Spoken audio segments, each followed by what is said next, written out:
Yang pertama adalah jabatan untuk ahli pertama jaksa. Kuotanya ada 2000 kuota.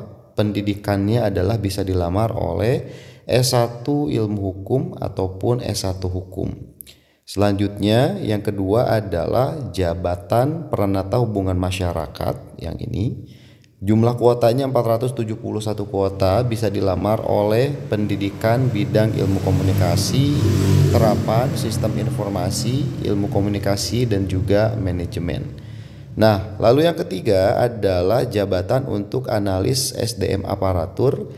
Ya, kuotanya ada 60, bisa dilamar oleh lulusan S1 Hukum, Administrasi Negara, Administrasi Publik, Ilmu Pemerintahan, manajemen sumber daya manusia, manajemen dan kebijakan publik. Oke, lanjut yang keempat adalah untuk penerjemah. Nah, ini jumlah kuotanya 37, bisa dilamar oleh S1 pendidikan bahasa ya, misalnya bahasa Inggris ya, pendidikan bahasa Inggris, bahasa asing, sastra bahasa Inggris, dan juga bahasa dan sastra Inggris ya, tergantung kebutuhannya. Selanjutnya adalah untuk jabatan ahli pertama arsiparis. Nah, ini jumlahnya cukup banyak, ada 1094 kuota. Nah, bisa dilamar oleh S1 semua jurusan, kearsipan, administrasi negara, sistem informasi, ekonomi manajemen, dan juga perpustakaan. Yang keenam adalah untuk terampil arsiparis. Nah, ini bisa dilamar oleh jurusan D3 ya teman-teman. D3 semua jurusan ya, D3 kearsipan, administrasi negara, sistem informasi, ekonomi manajemen, dan juga D3 perpustakaan. Nah, yang ketujuh adalah untuk peranata keuangan APBN. Jumlah kuotanya ada 164 lowongan. Bisa dilamar oleh D3 bidang ekonomi, keuangan, akuntansi, manajemen, lalu D3 administrasi, dan juga D3 hukum. Lanjut yang ke-8 yaitu untuk jabatan penilai pemerintah. Kuotanya ada 58, yang bisa melamar adalah S1 ataupun D4 ekonomi, bisnis, keuangan, negara, hukum, teknik, ilmu komputer, ilmu sosial, manajemen, statistika, MIPA, pertanian, kehutanan, kelautan, dan juga pertambangan, itu bisa melamar.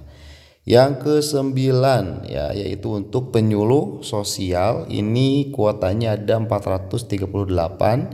Ini juga bisa dilamar oleh D4 kesejahteraan sosial, D4 pekerjaan sosial, S1 pekerjaan sosial, S1 ilmu kesejahteraan sosial. Yang ke-10 yaitu jabatan pembimbing kemasyarakatan. Ini kuotanya 438 juga ya, bisa dilamar oleh S1 ataupun D4 bidang ilmu sosial.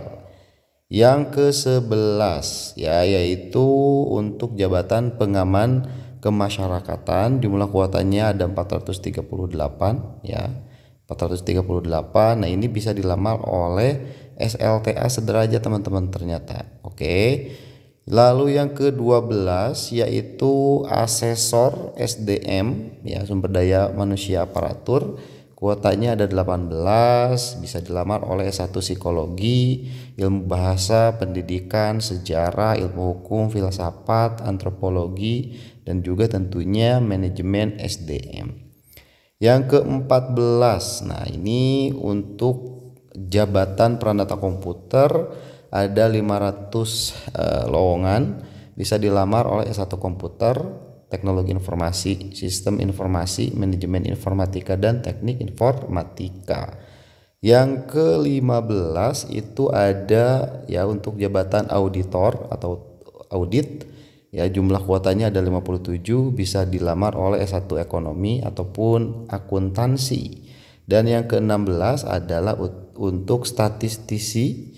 Nah, ada 45 lowongan, bisa dilamar oleh S1 statistika ataupun S1 matematika.